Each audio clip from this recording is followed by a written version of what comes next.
sore, Assalamualaikum warahmatullahi wabarakatuh. Perkenalkan, nama saya Ulia Baniati. Saya dari mahasiswa Universitas Tidar, Prodi PBSI. Nah, di sini saya kedatangan narasumber yang sangat cantik ini, yaitu Mbak Rani. Silakan Mbak Rani perkenalkan. Halo, salam kenal. Saya Rani. Saya adalah owner dari Ninci Bukai Jepang. Salam kenal Mbak Aulia. Mungkin langsung saja ya Mbak. Ya, boleh. Ini Mbak Rani, apa sih yang membuat Mbak Rani tertarik untuk terjun ke dunia bisnis, Mbak?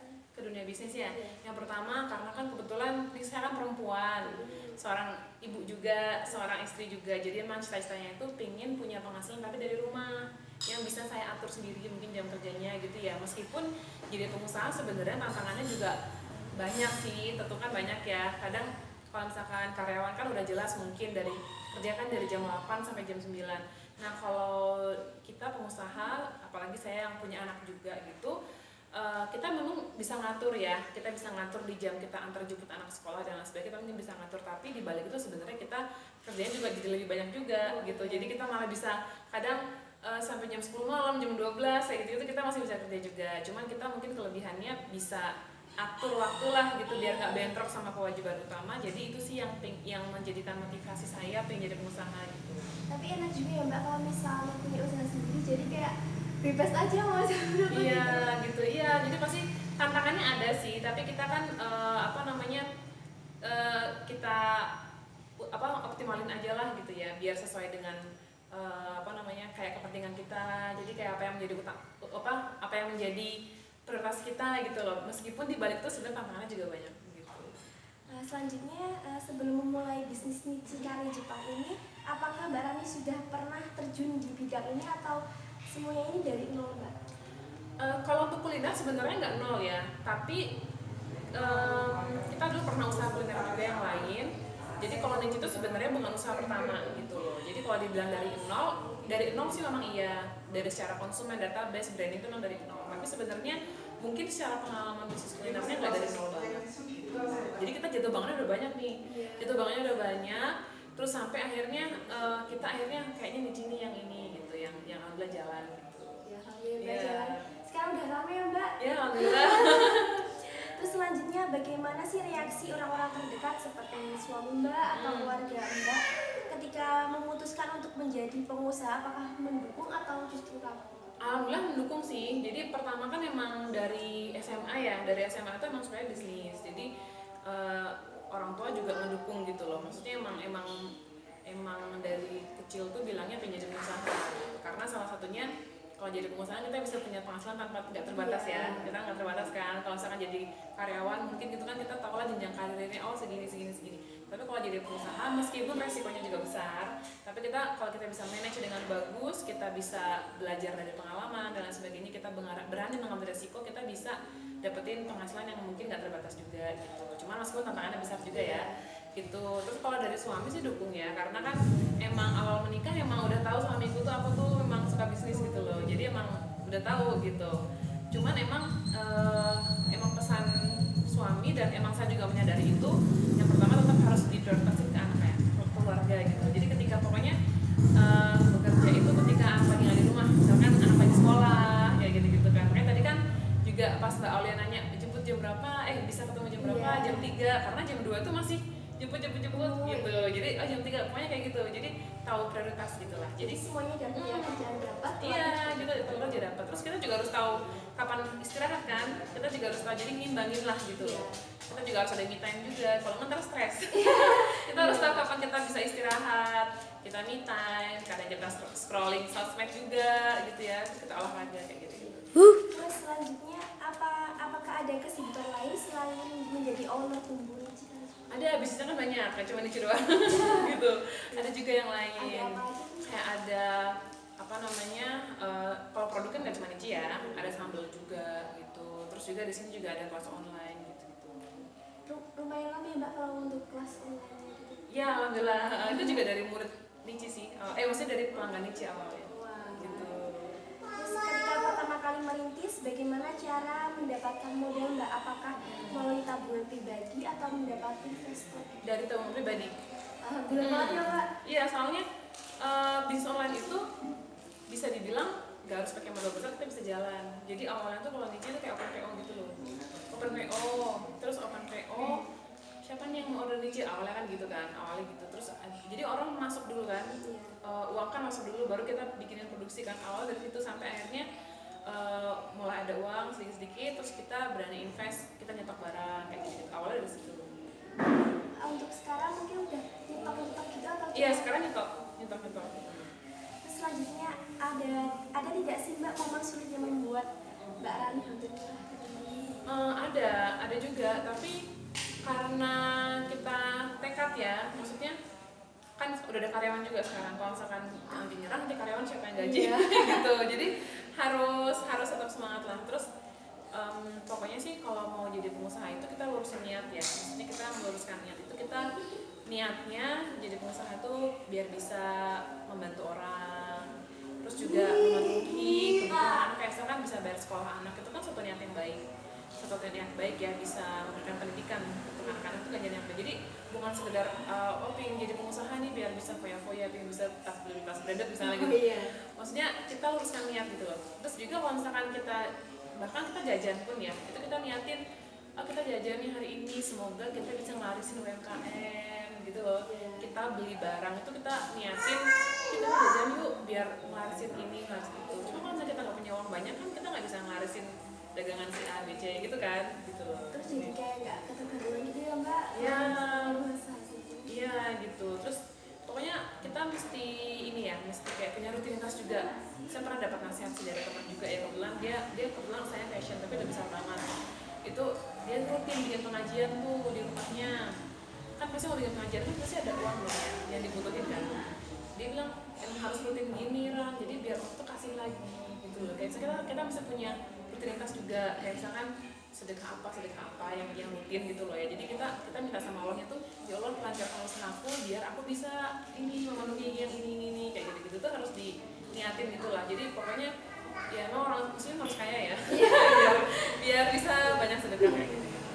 Terus selanjutnya yang membuat Mbak Rani ini terus maju itu kayak motivasi atau support system ada nggak? Support system pasti ada dong, keluarga ya. Paling utama tuh keluarga, support system, suami, orang tua, anak-anak gitu. Itu sih, soalnya alhamdulillah tumbuh di circle yang emang growth mindset itu mindset yang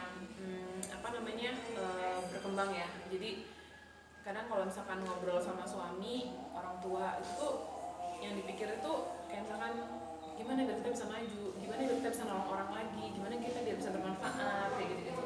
Terus termasuk nih ya, contohnya kayak gini, kita dititipin sama Allah kan aset misalnya ya, itu kan ada ujian. Apakah titipan Allah ini bisa kita kembangin manfaatnya lebih baik apa enggak? Contoh misalkan Allah titipin kita harta, Allah kayak bilang, nih aku kasih kamu ya di saldo rekening 10 juta misalkan. Itu kita harus manfaatin kan, gimana biar 10 juta ini bisa bermanfaat gitu loh, bukan cuma habis di kita aja gitu. Jadi kita kan pengennya semua yang ada di kita itu kan menjadi pahala juga kan. Jadi misalkan sesederhananya gini, kita belanja di tukang sayur, kita berdoa ya Allah saya beli sayur, semoga sayur ini jadi berkah buat saya, keluarga, anak-anak, sehingga kita bisa jadi tambah pintar lagi, berkembang lagi, bisa manfaat lagi. Jadi bukan sekedar kita spending money gitu loh, tapi semuanya itu kita harus jadikan ibadah gitu. Termasuk juga ya Allah ini saya misalkan saya punya uang 10 juta, ya Allah bantu saya biar saya ini bisa menjadi ladang pahala lagi. Terus kita dapat ide nih, dapat ide buka usaha apa gitu. Nah nanti kita bisa rekrut orang kan. Nah kan banyak juga nih mbak-mbak di sini kan yang mungkin Mbak Alia tahu ya, dekat-dekat sini kan susah nyari kerjaan, harus ke Magelang Kota jauh. Sedangkan mereka juga banyak orang yang sudah punya keluarga juga kan, nggak mungkin dong harus merantau ke Jogja, ke Jakarta, sedangkan punya anak di sini, punya keluarga kan. Jadi mereka balik dari sini alhamdulillah bisa membuka lapangan pekerjaan juga. Banyak juga anak gadis juga ada yang aku tak tanya gitu, kenapa aku nggak mau kerja di luar aja gitu. Nggak boleh, soalnya misalkan dia masih gadis kan, karena masih boleh dong belalang buana gitu ya. Nggak mau soalnya nggak boleh pergi jauh-jauh sama orang tuanya tinggal sendiri gitu loh. Misalnya dia anak bontot misalnya, kan nggak boleh jauh-jauh, jadi harus di sini gitu. Cuma kan di sini terus di mana kerjanya gitu loh. Nah alhamdulillah kan bisa buka lapangan pekerjaan juga gitu loh. Mungkin yang sesuai sama Gen Z zaman sekarang ya. Maksudnya kalau kayak di sini kan banyak kan kayak ini ya, sawah, kerja di sawah kan mungkin kan nggak ini Ya sama kalau bisa anak muda terus kerja nggak di mau sawah kan nggak semuanya Iya. mau gitu loh. Nah jadi kan bisa membuka lapangan pekerjaan juga. Terus selanjutnya kapan merasa usaha ini mulai berkembang berhasil dan misalnya setelah mendapatkan pelanggan besar atau ketika penjualan mulai meningkat? Iya ketika pokoknya yang pertama sih kayaknya bisa jalan nih ketika yang pertama bisa menggaji diri sendiri sih pertama. Jadi pertama kita tulis dulu kan kebutuhan kita, bayar listrik, bayar sekolah anak gitu. Berarti kan ya tujuannya buka usaha kan bisa memenuhi kebutuhan kan. Oh bisa meng-cover kebutuhan kita, berarti kayaknya jalan nih, layak kita perjuangkan gitu. Udah bisa diperjuangkan, bisa dijalanin. Terus habis itu ya ketika oh iya, yang paling ini sih mungkin ketika ada agen besar repeat order ya. Kan kalau baru coba beli pertama kan belum tentu dia suka ya. Kadang dia cuma coba-coba tok kan. Tapi kalau dia sampai repeat order berarti oh ya berarti emang disukai gitu loh. Jadi gitu. Jadi ketika ada beberapa agen besar repeat order, nah itu berarti insya Allah ini diterima pasar gitu. Terus selanjutnya bagaimana Mbak Rani menentukan harga produksi Mbak? Apakah ada strategi tertentu yang digunakan? Kalau harga produk itu bisa dari kompetitor ya. Kompetitor itu jualnya berapa, kita jual kalau nggak sama mungkin bisa bersaing lah di bawah dikit atau gimana gitu. Jadi patokannya kompetitor sih. Berarti kan kompetitor yang sudah ada itu kan berarti dia harga itu diterima pasar ya. Tinggal kita bisa melakukan lebih baik dari dia gitu. Misalkan kompetitor harganya segini, kita juga jual sama, tapi kita punya kelebihan apa dibanding dia misalnya gitu. Misalnya kalau kita nggak ada pengawet, nggak ada MSG gitu, mungkin harga sama gitu, tapi nggak ada pengawet, nggak ada MSG gitu, atau kita mungkin lebih murah gitu kan jadi keunggulan juga gitu. Terus apakah Mbak Rani menggunakan media sosial untuk mempromosikan produk Mbak? Iya. Terus seberapa besar sih Mbak pengaruhnya terhadap penjualan? Emang pakai media sosial semua ya, endorse misalnya. Kita punya Instagram juga, terus endorse juga gitu. Jadi ya emang serba besar banget. Karena memang itu utamanya dari situ. Terus itu misal di media sosial ada apa aja itu Mbak? Misal Shopee, IG? Ada Shopee sama IG. Nah, tapi kita kalau untuk banyak kan sekarang yang jalan tuh agen ya. Jadi kita ada si Shopee, cuman yang besar tuh penjualan dari Shopee-nya si agen itu. Karena kan pasarnya kan banyak kan di Jabodetabek. Orang kalau beli nyicil lewat Magelang kan kelamaan kan, ongkir juga. Jadi mereka lebih senangnya belinya di agen kita. Terus ketika usaha Nicikare ini semakin besar, bagaimana Mbak Rani memastikan kualitas produk ini tetap terjaga dan apa langkah-langkah yang dilakukan? Kita punya QC, kita Apa itu Mbak QC? quality control. Jadi ada kepala produksinya gitu. Jadi dia yang megang resep gitu kan, terus udah terpercaya juga sama ada karena kita tes gitu, tapi tanpa kita tahu tanpa karyawan kita tahu kualitas gitu. Jadi suatu waktu kita icipin, suatu waktu kita tes gitu. Oh ya berarti kalau yang sama berarti ini. Cuman tesnya itu kita suatu waktu, jadi nggak tentu. Karena kalau itu kan karyawan tahu dong kapan kita tes kan. Jadi suatu waktu gitu kita tes, suatu waktu gitu. Terus bagaimana Mbak Rani menciptakan suasana kerja yang nyaman saat di kantor biar nggak sepaneng gitu Mbak, mungkin buat mbak-mbak di sini? Mbak di sini ya biar nggak sepanang ya. Misalkan kita bikin rutinitas tuh kayak hari ini olahraga kan, setiap Rabu itu kan juga biar nggak pada sepanang untuk karyawan kayak gitu. Terus juga pokoknya kita profesional, cuman kita juga misalkan ada masalah gitu biasanya saya nggak langsung gampang tegur gitu ya, maksudnya bukan yang marah gimana tapi tanya dulu kenapa bisa terjadi gitu. Karena kita ketika ada kesalahan di karyawan ya berarti kan mungkin ada kesalahan di kita kan ya sebagai pimpinan gitu loh, jadi nggak langsung marahin ke sana gitu loh, tapi tanya dulu kenapa gitu. Cuman ya kadang kalau misalkan marah ya marah juga sih kalau gitu misalnya gitu kayak gitu. Terus bagaimana cara memastikan untuk semua tim bekerja sesuai dengan tujuan usaha Mbak, terutama di masa-masa sulit? Yang penting komunikasi ya, pasti komunikasi sama ada job desk masing-masing kan. Di siapa bagian content creator, siapa bagian sales, siapa bagian marketing, siapa bagian CS gitu tuh emang udah ada jobnya masing-masing kayak gitu. Terus yang penting inilah pokoknya kalau ngasih kerjaan itu jangan yang kan ada tipe orang yang dia merangkap banyak bidang. Kreator iya, sales iya, CS iya, ini gini gitu loh. Semua Pegang. Kalau di saya mungkin konten kreator dia pegang konten kreator doang. Tapi kasih kerjaan banyaknya konten nggak apa-apa. Tapi kan dia hanya fokus ke situ. Jadi emang dia capek, tapi dia benar-benar cuma konten aja yang dipikir gitu loh. Jangan yang dikasih capek tapi masih bercabang-cabang. yang penting jangan cabang-cabang, nah itu dia. Jadi bukan cabang-cabang, jadi mungkin satu kerjaan, satu bidang, tapi mungkin dia banyak pembantunya, banyak dia bincang banyak gitu kan, tapi kan dia cuma chat doang, tapi nggak mikirin promosi, nggak mikirin apa. Jadi dia benar-benar fokusnya ke sana, benar-benar itu yang bikin nggak bikin orang itu burn out yang terjadi di situ. Terus apakah ada tren terbaru di industri Mbak Rani yang menurut Mbak Rani sendiri menarik atau ingin dicoba? Yang industri yang ingin dicoba sih ya ini. Tadi kita lagi coba resep kan, maksudnya kayak bikin, karena Allah lagi seneng orang yang ini loh, makanan sehat gitu, ya kan, makanan sehat. Terus kita kayaknya menarik nih kalau kita bikin, tapi nggak tahu ya, ini launching apa enggak, kayak bikin bumbu marinasi yang mix herbs gitu loh, tapi aneka rasa. Itu sih kayaknya, soalnya itu kita lagi bikin kelas, kita lagi bikin kelas, jadi kayaknya dijual juga bagus deh gitu. Mungkin. Terus selanjutnya, apakah ada kesalahan terbesar yang pernah Mbak Rani buat dalam menjalankan bisnis Mbak? Terus apa yang dipelajari dari masa lalu? Pernah ada kesalahan terbesar itu kita nggak pernah kelola database. Jadi tapi ini udah masa lalu ya. Jadi dulu itu pernah saya jualan ya, cuma ngandelin iklan gitu lah. Jualan jas hujan itu banyak banget penjualannya. Omsetnya juga banyak gitu kan. Nah, pelanggannya juga banyak, iklan juga. Cuman saya tuh hanya ngandelin dari iklan. Jadi ketika ada pelanggan baru nih ya, jas hujan kan dulu. Nah, itu kan saya udah dapat uang dari situ. Harusnya kan dari situ ketika saya pegang database, saya bisa upsell lagi nih pelanggan ini buat beli produk lainnya kan. Misalkan apa nih yang hubungannya sama jas hujan. Habis jas hujan beli, mungkin saya tawarkan kaos atau apa mesti kan bisa kan. Nah, cuman itu sama sekali nggak pernah saya sentuh database-nya. Jadi kayak saya cuma dapat uang sekali gitu loh dari iklan itu. Nah, cuman kan akhirnya masalahnya ketika sekarang bisnisnya produk itu udah nggak keren kan, jadi saya mulai dari nol lagi kan. Ibaratnya pelanggan itu juga yang nggak saya urusin, nggak saya save nomornya, nggak saya ini gitu loh, kan sayang toh, bener-bener itu tuh ini banget gitu loh. Itu yang bikin saya sesali gitu loh. Wah, uangnya banyak cuman gitu pakai uang hilang gitu, bener-bener hilang gitu. Nah, jadi sekarang bener-bener database itu saya jaga, database itu kita kelola, nanti dari situ kita bisa teliti lagi apa yang jadi minat dia gitu loh, produk apa yang dia sukai. Misalkan oh ini yang database kita perempuan usia segini apa sih yang disukai sama mereka, ini kita bisa analisa toh. Nah, dari situ kita bisa bikin produk, kita bisa making money terus menerus.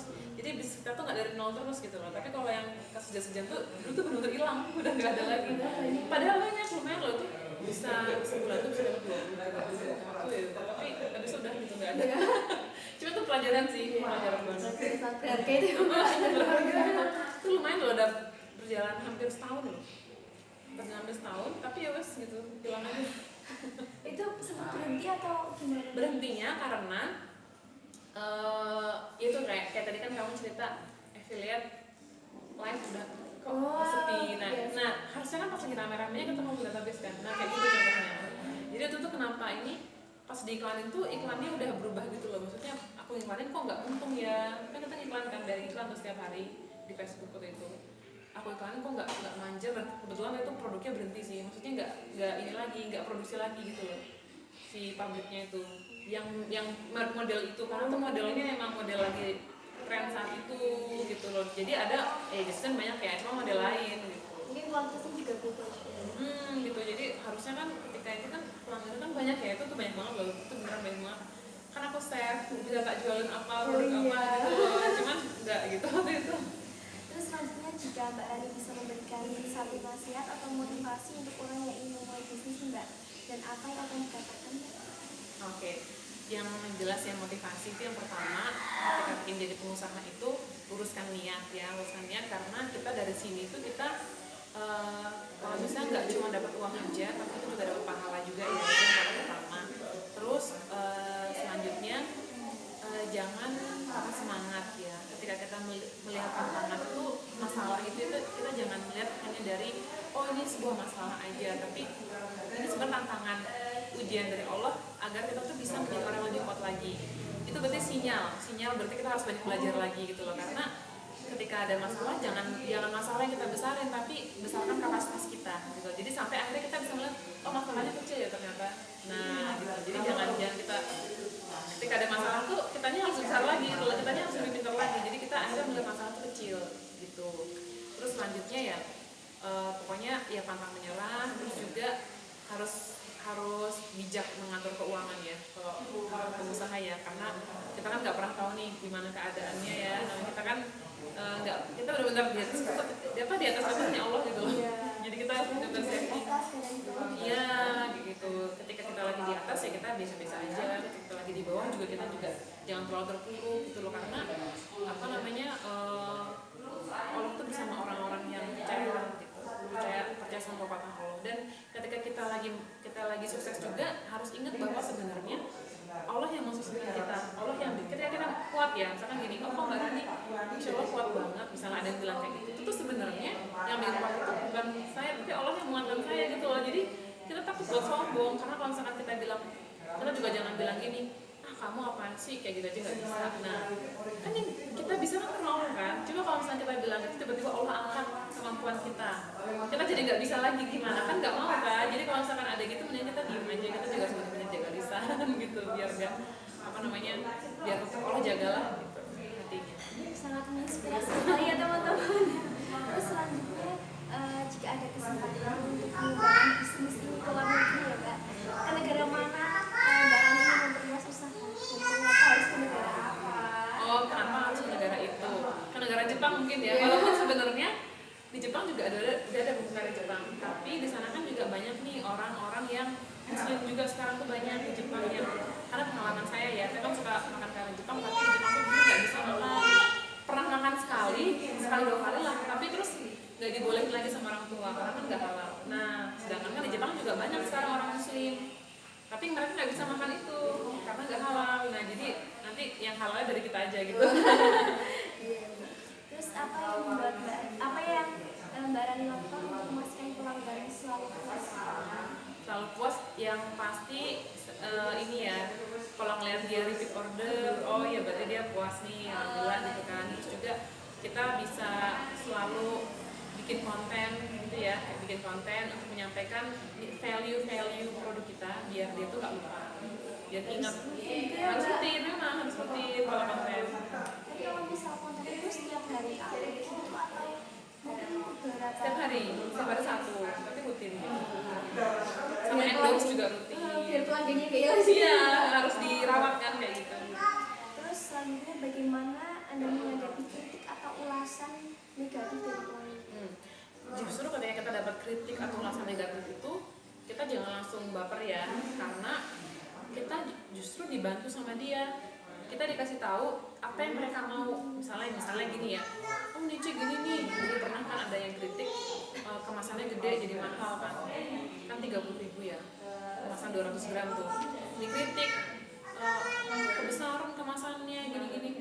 Berarti kan saya mikir, oh berarti dia maunya yang kecil ya, akhirnya saya bikin yang kecil, sekarang mau laku banget yang kecil gitu loh. Jadi ketika dapat kritik kayak gitu tuh, kita jadi tahu kita sebenarnya dia tuh ngebantu kita riset gitu loh, karena kan mau riset itu kan nggak mudah juga, butuh energi juga gitu loh. Jadi kalau dengan dikritik sebenarnya malah ngebantu kita buat ngasih tahu jawaban-jawaban dia gitu, apa sih yang pasar mau gitu. Terus yang terakhir nih Mbak Rani, apa yang membuat bisnis Mbak Rani ini memiliki reputasi yang baik di mata pelanggan? Apa ya, karena kita emang membuat produk yang dibutuhin sama konsumen. Terus kita memastikan ketika orang-orang itu kita kirim di hari yang sama, hari itu juga gitu. Pokoknya kita nggak pernah nunda pengiriman. Kalaupun nunda, misalkan paling sehari lah gitu. Misalkan dia order kan udah sore kan nggak mungkin nggak seperti kirim sekarang. Kalau order 1000 biji kan mungkin nggak ini ya, nggak kekejar itu. Biasanya pasti, tapi besok itu pasti udah dikirim sih. Jadi kita menjaga reputasinya ya, pengiriman tepat waktu, kualitas juga. Terus sama kalau misalnya ada yang bocor apa tapi ini minimal sih ya, reject tuh minim banget. Itu kita pastikan ganti gitu. Mungkin itu saja ya Mbak yang aku tanyain. Sekian dari sharing hari ini. Jika ada kesalahan kata bisa dimaafin ya. Untuk teman-teman yang mau beli bumbu praktis dari Jepang, tentunya sangat halal, bisa langsung cek ke Shopee atau IG-nya Nici Kari Jepang. Assalamualaikum.